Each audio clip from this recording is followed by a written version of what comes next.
The American Southwest comprises parts of the states of Texas, New Mexico, Arizona, Nevada, and Utah. And away from the major cities and along the long desert highways, it can feel like an alien landscape.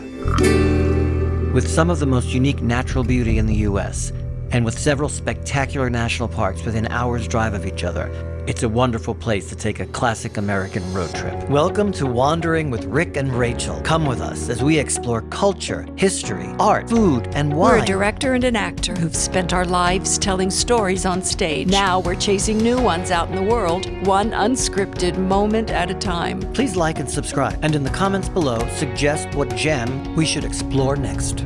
This was a road trip of over 3,000 miles. We headed out to Utah to spend a day each in two amazing national parks, Zion and Bryce Canyon. Next was a long drive to Monument Valley in the Navajo land spanning Utah and Arizona, the site of hundreds of Western movies. But for a quick and interesting side trip along the way, we decided to stop at Meteor Crater, Arizona. Here we are at Meteor Crater, which is in Arizona. It's incredible. It's the best preserved impact crater on the planet. I guess because there's been very little erosion here. This happened 50,000 years ago. It still looks like this, which is amazing. How often you get to see something like this? We had to come out and experience it. It's about $25 a person, and you get about a 35 or 40-minute little walk out along the rim. There's an introductory movie, about 10 minutes, which is kind of fun to watch. Really interesting stop, especially if you're kind of an astronomy buff or you're interested in science, geology. The natural sciences. I think we have to catch up with the group, though. They're kind of losing us. Hey there, Rachel. It's awe-inspiring to look at and see. We're not able to actually go down into it, so the hike is all around the rim. There's not that. Don't try that. You'll get in trouble. There's a guided tour that will take you a few minutes out and stop a couple of times, and your guide will explain stuff about the meteor, but don't think you're going to walk around it because you're not. So here we go, making our way into Zion Park, looking for some emerald pools. And looking around, it's pretty amazing. Pretty beautiful. In southern Utah, Zion National Park's dramatic beauty includes soaring red cliffs, emerald pools, and slot canyons. Designated a national park in 1919, Zion's unique mix of desert, canyon, and forest habitats makes it a sanctuary for wildlife and an exceptional place for hiking. So we made our way to the pools here. The lower pools. Lower pool. Nice, nice easy hike. Yeah. Paved the whole way. You get some little water sprinkles here, which is nice. You can see it's in a grotto. You can see a bit all around us. And of course the ever-present cliffs behind. We're heading from one hiking location to another. The bus is great. It's a free shuttle. It makes a complete loop from starting down at the visitor center and all the way from the top and back down. So it's a great way to get around. Also, it's air conditioned, which is really nice right now. So we're taking this trail along the stream from the lower visitor center. It's called the Watchman Trail. We're hoping that we're getting up over to those cliffs. It runs along the river here. Not far from the visitor center parking lot, but we're hoping that it gets a little more wild pretty soon. Every time I'm about ready to put the camera away in the backpack and just get serious about hiking, we come upon another place that looks like this. So that is the trail that we've been on to get up to this point in this canyon, and continues up that way. And we're not going up there, but we could. But If we had more water. Yeah. So we're driving through the park now, which we didn't realize we could actually do earlier today, because we parked and then we mostly hiked in and took the shuttle bus. But now we're driving through the park, which is the way to our hotel. And it's wonderful getting all these views again. Oh, what is this arch up there? Oh, maybe it's the arch.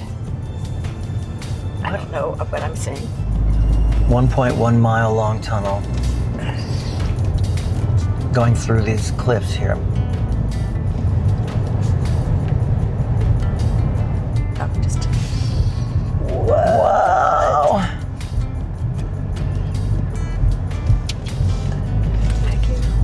This is like a Martian landscape, isn't it? My goodness. My goodness. Yeah. There are all these pullovers you can pull in off the side of the road and stop your car and just absorb some of this Beauty. We're in Bryce Canyon National Park. This is called Bryce Point, which is at about 8,300 feet of elevation. The canyon is directly behind us. So lots to look at. We're going to look at all of it. Well, not all of it. We don't have enough time. Look at those cool caves. I'm not scared of heights. Only a little. Like a lot. Stay far from the edge. Yeah. Well, yeah, we definitely get the message. Bryce Canyon is known for these geological structures known as hoodoos, which are these vertical pillars of stone that look like they might be statues or like they were sculpted. I'll do some research to find out exactly what type of erosion has caused this. My You know what assumption. they look like? Go ahead, I'm sorry. You know what they look like? Remember when we were kids, there was that sand thing where you would mix, you Yeah. had the water, you would mix it with a thing and you could squeeze it out and you Yeah. would stack it on top of Yeah, itself. I do remember that. And make yeah. those little It things. looks exactly like that. That's what they look like. Really, if you had even just an hour to be at Bryce Canyon National Park, seeing these structures here in the area called the Amphitheater is absolutely the thing that you have to do. So now we've left Bryce Point and our inspiration point is where we are now. I just don't have words for it. But right now, just look at all of that. It's really exceptional. Ooh, breathless again. Wasn't too much of a hike, but whew. About the same amount of distance, Yeah. but a slightly more intense incline. We just need to get used to the thinner air up I here. think so. Because it's not because we're old. It's nothing to do. Not at all. We're still heading up.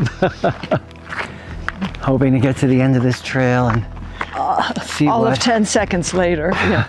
see what beauties await us as we come onto this point here. Inspiration point. This is Inspiration Point. Wow. Ooh. Proof that life will out no matter what. This is just hard stone, and this tree is just rooted into that rock and climbs to the That's sky. green. Right at the edge of this cliff. So a tip, one of the things that we've discovered about Bryce and that I'm really enjoying is that while they have a great shuttle bus system, even here in the height of the summer, you can drive to parking areas where all of the major sites are and where a lot of the trailheads are. So you don't have to put everything in your backpack. You can keep some stuff in your car. You can get out, see the various locations, and then hop in and drive to the next viewpoint. So Bryce, even at the height of the summer season, is pretty doable with a lot of ample parking. Not quite sure what we came up to. What do you think, Grace?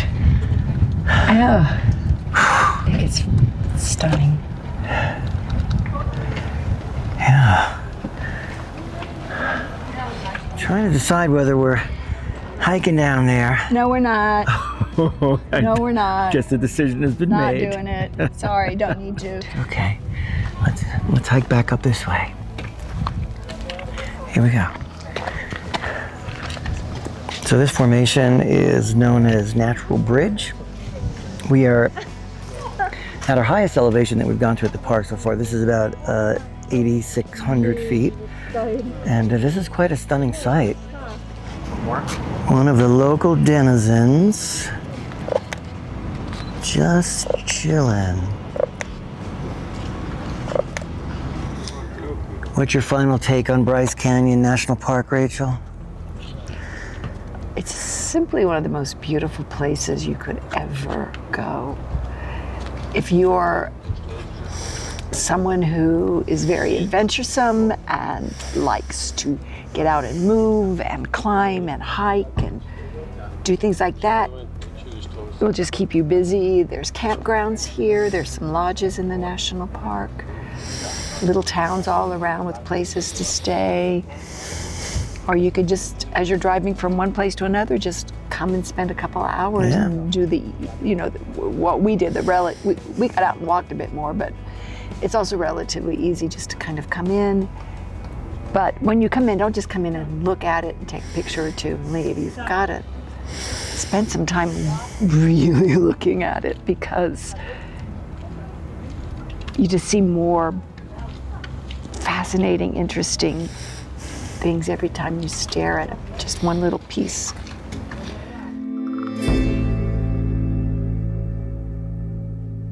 So here we are in Monument Valley in Utah. It's on the land of the Navajo Nation, the Diné people. We're doing a guided tour with a Native American guide that has been fascinating. And we've got several more stops to go. This is our first stop. We've been getting a bit of the history. Just take a minute and look at this exquisite landscape. So that's the east mitten and that's the west mitten. The entry fee to the park and to drive on the 17-mile Scenic Loop is $8 per person, but this approach is suggested only for trucks and SUVs. We recommend going with one of the Navajo-owned companies that operate 3 to 4 hour guided tours each day. You'll learn about the Navajo people, their connection to this land, and some of their beliefs about the region. Also, these tours are the only way to go off-road to visit unique sites unreachable from the loop. So, America discovered uranium up there on top. So if you go around the Three Sisters to the backside, you're actually going to find a switchback road that you can actually drive to the top of the mesa there. Just behind you here, our guide was explaining back in the day had an airport, or at least a runway, where they would bring in planes that would take out uranium ore, right? And then fly off with it. Can you imagine landing on that and then taking off on that? I don't know about, And then down here is John Ford Point.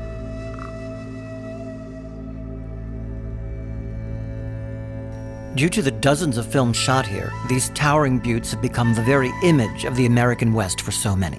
Director John Ford shot many iconic westerns here, often starring John Wayne, cementing its place in film history. But behind the camera lies another story.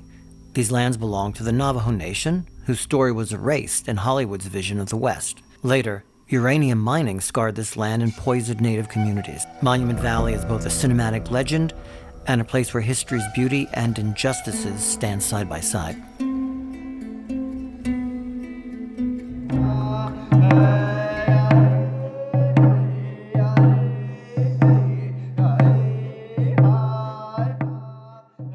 Far off-road, our guide took us to view these ancient petroglyphs carved thousands of years ago on these sandstone walls. Archaeologists believe these images of animals, human figures, and abstract symbols were created by the ancestral Puebloans as records of hunts, spiritual rituals, and celestial events. For the Navajo, these carvings are living connections to their ancestors, woven into origin stories and mythology that speak of harmony with the land and the sky. Some figures, with their unusual shapes and otherworldly features, have fueled modern claims of ancient astronauts, theories that extraterrestrials visited Earth long ago.